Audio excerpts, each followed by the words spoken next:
Hey everyone, it's me, Hallease, endeavoring to persevere. As always, I make videos about my chaotic good life every week, so if you're new here, consider subscribing. And I'm Mr. Hallease. I like things like breakfast and such as. So we're here in San Antonio, heading to go get some breakfast tacos on a cold, wet San Antonio morning. But you know, we're out here doing our thing and got a great video for you today. Gonna talk about AdSense.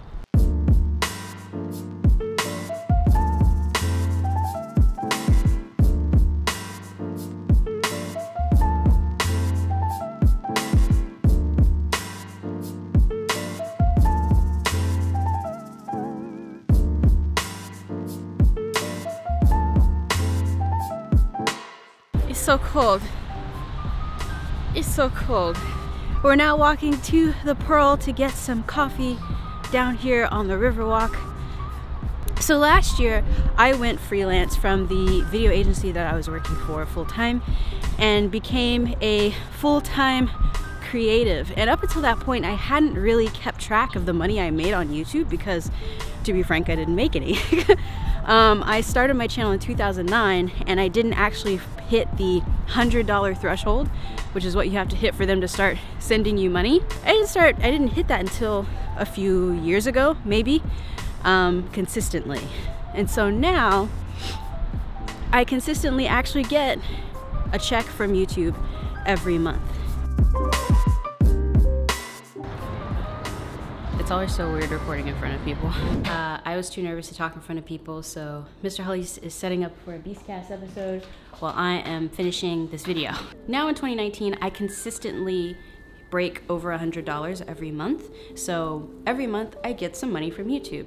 And what I'm sure y'all are curious about is how much do I actually get? So I get around $150 from my AdSense revenue on YouTube pretty consistently every month. And remember, I am at around 16,000 subscribers. I'm almost there, I'm so close. And I try to post at least twice a week. That's my general goal. So that is why creators tell you to like, share, and subscribe, because for every time you do that, that puts more eyeballs in front of your video, which means that those ads that are playing in front of your video or during your video get seen more as well. And that helps us get a kickback on making that AdSense revenue and I think they measure it per every 1,000 views. So there you go. Oh dang, you're setting this up faster than I thought you would. Okay. Change locations. Now, I think it's worth mentioning that everyone defines success on YouTube a little differently, right? So there's some people that will define their success by having millions of subscribers and are trying to get to millions of subscribers as fast as possible.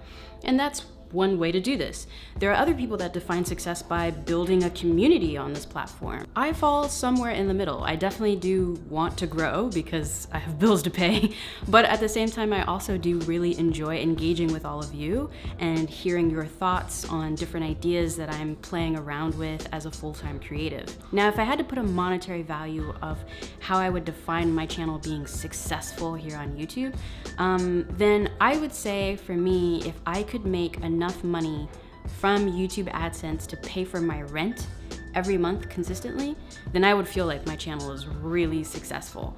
And if I'm doing some simple maths calculations, all the maths, I would keep my same upload schedule, but I would need to have around 100,000 subscribers to do that, to make enough from AdSense to pay my rent every month. Like, share, subscribe.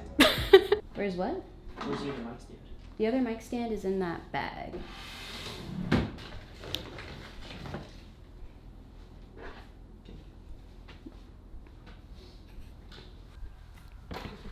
Okay, but on a community and personal level, I already feel like this channel is a success because I've gotten to do so much just by existing on the platform. So last year I was a Creators for Change ambassador. I also received a grant from VidCon to help with the podcast. And then also I've gotten to collaborate with other creators on the platform as well via my producing skills, my shooting and cinematography skills, and my editing skills. So I've gained a lot just by existing on the platform, AdSense revenue aside. So do I have monetary goals for this YouTube channel? Yes, I do. But at the same time, this channel is my art. I use it as an ever-evolving, ever-growing reel to showcase what I'm capable of doing when there's little to no budget involved and it's just me. And as I've said before, on a personal level, it gives me the opportunity to catalog my life and my experiences and to reflect on all of that, which for me is very much therapeutic. That is kind of the crux of the thing I'm constantly having to balance. Yes, I want this to be monetarily successful, but I also recognize that the beauty of this is that I get to just do what I love, document, create, and share with all of you. So Mr. Hallease is pretty much done setting up for the Beastcast, so I need to wrap this video up. So in the comments below, let me know if you found this video helpful. I'm trying to figure out ways to share more about being a full-time creative with all of y'all, so that way, if you're interested in trying to pursue something like this, you know, helping you out. If you're interested to see what it's like to be a full-time creative week to week, check out my Patreon. That's where I do Motivation Mondays, which is a weekly vlog where I explain everything I'm trying to get through as a full-time creative throughout that week. And then I also answer your specific questions there as well. So if you're interested in that, patreon.com/Hallease. They come out every Monday. If you're new here, subscribe because that really does help me out. And I'll see you when I see you.